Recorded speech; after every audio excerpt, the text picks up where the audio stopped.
Então eu estava casada com um bom homem, um homem que cuidava de mim, que me amava, me respeitava.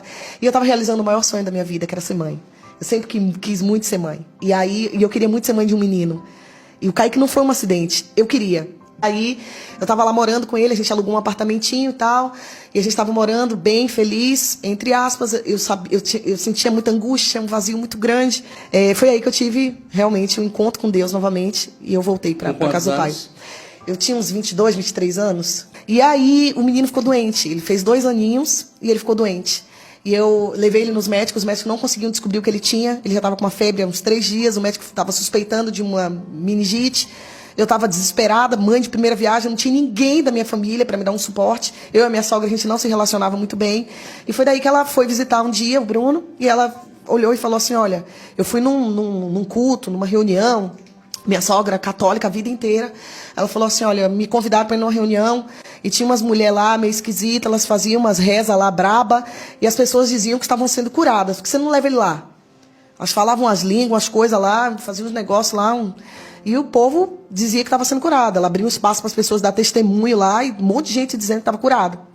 E aí eu fui. Naquela altura do campeonato, assim, eu aceitaria qualquer coisa que, se você dissesse assim, olha, vai que vai dar bom. E aí eu levei o meu filho lá, era uma reunião das irmãs da Assembleia de Deus, o círculo de oração que acontecia na casa de uma mulher, que essa reunião já acontece nessa casa há mais de 20 anos. Ela é bem famosa, vem gente até de fora do país pra ir nessa casa e tal. E aí eu chorei o culto inteiro, discerni aquela atmosfera. Eu falei, cara, o povo é crente. E elas foram cantando os corinhos, os hinos da harpa. E o menino com febre no meu colo, até que terminou aquele culto. E formou aquela fila marota, né? Aí as irmãs, eu procurei a mais estilosa, que tinha meia na canela, a perna peluda, o coque. E a que gritava mais alto. Eu falei, essa deve ser a chefona do poder. Quando chegou na minha vez, eu falei assim, ela falou, o que você quer? Assim, curta e grossa, né? Aí eu falei, ora pelo menino. E ela me olhou com a cara muito feia. Tipo, muito brava, cara de profeta. Você quer o quê? Eu falei, você ora pelo menino? Aí ela falou assim, o que ele tem? Eu falei assim, ele tá com uma febre. Aí ela falou assim, não vou orar por ele, não. Aí eu fiz assim, mas por quê? Ela falou, porque o Espírito Santo me revela que você é desviada. E aí, eu falei assim, e aí? Ela falou assim, ó, Deus manda te dizer que ele permitiu uma febrinha. Mas se você não voltar hoje, ele vai tirar de você aquilo que você mais ama. Ele vai levar teu filho. Credo. Cara, aí eu falei assim, o que eu tenho que fazer? Ela falou, olha, Deus te fez uma promessa quando você era criança. Ele falou que ele ia levar você aos 4 cantos dessa terra, que onde você não pudesse pisar, ele levaria a sua voz. Falou de novo. Chegou o tempo de cumprir a promessa que ele te fez quando você era criança. E tipo assim, tá bom. Aí o que eu tenho que fazer? Ela faz essa oração e se reconcilia com Cristo. Ela falou, pode ir embora que ele tá curado. Cara, eu entrei no carro com muita raiva. Nessa época eu fumava, bebia, né? Porque quando eu conheci o Bruno, eu deixei a vida de drogas, a vida das profundezas das trevas, eu fiquei só na superfície, né? Então, assim, eu ia nos pagodes, né? Eu vivi uma vida distante de Deus. A mulher não quis nem orar pelo menino, eu fiquei furiosa, ainda me ameaçou, dizendo que se eu não ficar crente, Deus vai matar o menino. E eu pensava assim, Deus é bom, Deus não vai matar o menino. E aí, a febre do menino foi embora. Eu comecei a ficar desesperada. Comecei a pensar, agora se eu não ficar crente, se eu não largar o pagode, a cerveja, o cigarro, Deus vai vir buscar o menino. Ele vai ter alguma coisa e vai morrer, né? E aí eu fiquei desesperada, comprei um cartão telefônico, liguei pra minha mãe. Falei, mãe, minha sogra me colocou na forada. Acho que ela tramou alguma coisa com as irmãs lá, que tem uns coques, que tem uma aparência meio esquisita. E elas ameaçaram eu lá por ficar na igreja delas. Eu não quero ir pra essa igreja, não. Aí minha mãe falou assim, Glória! Meu Deus! Enquanto eu estava em São José dos Campos, Deus estava salvando minha família lá na Bahia, 2 irmãos. Minha mãe falou assim, filha, tinha uma igreja orando por você. Nós colocamos uma igreja para que você voltasse para a casa do Pai. A gente sabe que você foi a primeira que teve esse contato. Chegou a hora de Deus fazer as promessas. Deus tem recebido palavras aqui que Deus vai salvar você, que vai fazer algo lindo na sua vida. Então a gente estava orando. Isso tudo é resposta de oração.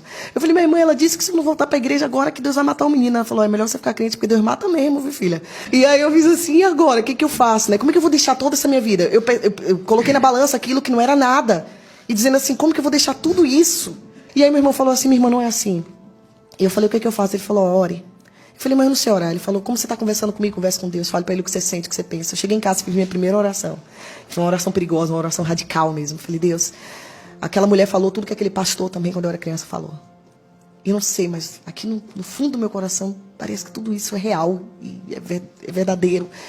Porque realmente o Senhor me escolheu para alguma coisa, se eu tenho um propósito na minha vida. Se isso realmente é verdade, se o Senhor é real, se a Bíblia é real, se isso tudo é verdadeiro, eu te dou liberdade. Transforma meu coração e minha vida, porque eu vou te servir com tudo que eu tenho, com tudo que eu sou.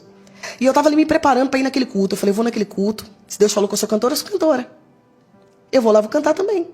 Se Ele falou que tem um propósito, que vai usar a minha voz, então eu vou aprender essa música. Vai ser uma semana lendo Bíblia e aprendendo a música. Aí fui pro culto. Cheguei lá que eu fiquei nervosa, que eu tava com o CD dentro da Bíblia, né? O cigarro dentro da bolsa. Eu falei, vou fumar um cigarro porque eu tô nervosa. Fumei o cigarro antes de entrar no culto. Olha com aí. aquela aparência bizarra que eu estava, porque eu não tinha roupa legal, não tinha uma roupa decente e tal, né? Pra ir naquele culto. E eu fui, entrei, falei pra irmã, aquele fedozão de cigarro que eu tinha acabado de fumar. E falei pra irmã assim, eu quero cantar um hino aí. E aí ela olhou pra mim e disse assim, gente, tem uma jovem aqui que se reconciliou com Cristo semana passada. Ou seja, né, intercessoras de plantão, se posicione, porque o negócio agora vai ser louco aqui, né? E ela chegou aqui, ela me pediu, ela falou, ela está num processo de libertação. E ela chegou aqui, ela me pediu para cantar. E o Espírito Santo falou para mim que era para deixar ela cantar. Eu fui e cantei a música. A música era uma música da Fernanda Brum, Puro Nardo. E eu cantei aquela música. Quando eu comecei a cantar, a voz saiu meio trêmula e tal, porque eu estava muito nervosa. Metade daquela sala estava chorando e metade daquela sala começou a falar em línguas. E ali eu vivi uma experiência que me marcou profundamente. E ali começou a minha trajetória com Deus, o meu ministério. Essa irmã, ela dançava como uma bailarina. Ela era pequenininha, uma senhorinha. Ela é, né? Uma senhorinha. E ela veio rodando, literalmente, ela veio numa dança profética e cantando um cântico em línguas. E chegou em mim e começou a entregar ali palavras de Deus, palavras proféticas, sobre, trazendo uma revelação de Deus para minha vida. E dizendo assim, hoje, ela disse, Deus falou comigo assim, hoje te liberto por completo. A partir de hoje você vai viver uma nova trajetória. Hoje eu te purifico, coloco sobre você a minha unção e vou cumprir as promessas que te fiz quando eu era criança. Eu caí de joelhos ali, eu urrava de tanto que eu chorava e tal. E aí ela disse assim, Sara, quando você começou a cantar, uma luz saiu do céu, desceu. Quando você abriu a boca, ela entrou e pousou em você. Ela falou, eu nunca tinha visto isso. Alguém que não era, né, que não tinha, ainda não estava preparada, né, não tinha ainda, era uma nova. Não sei nem se era nova convertida. Se eu podia dizer isso, porque ainda não tinha tido nenhuma experiência, não tinha me conectado a nenhuma igreja e tal. E ali Deus realmente mudou a minha história. Uma semana depois, o Bruno se converteu só de ver o meu comportamento. Porque eu mergulhei na palavra, eu cheguei em casa, falei pra ele assim, a partir de hoje a gente não fuma mais. Quebrei o cigarro e joguei fora. Falei, a partir de hoje a gente não bebe mais. A partir de hoje Deus vai mudar todas as minhas vestes e tudo. Jesus vai morar nessa casa. E você vai ser crente. Não sei como, mas você vai ser crente. Todo mundo aqui agora é crente. E a gente vai servir a Deus.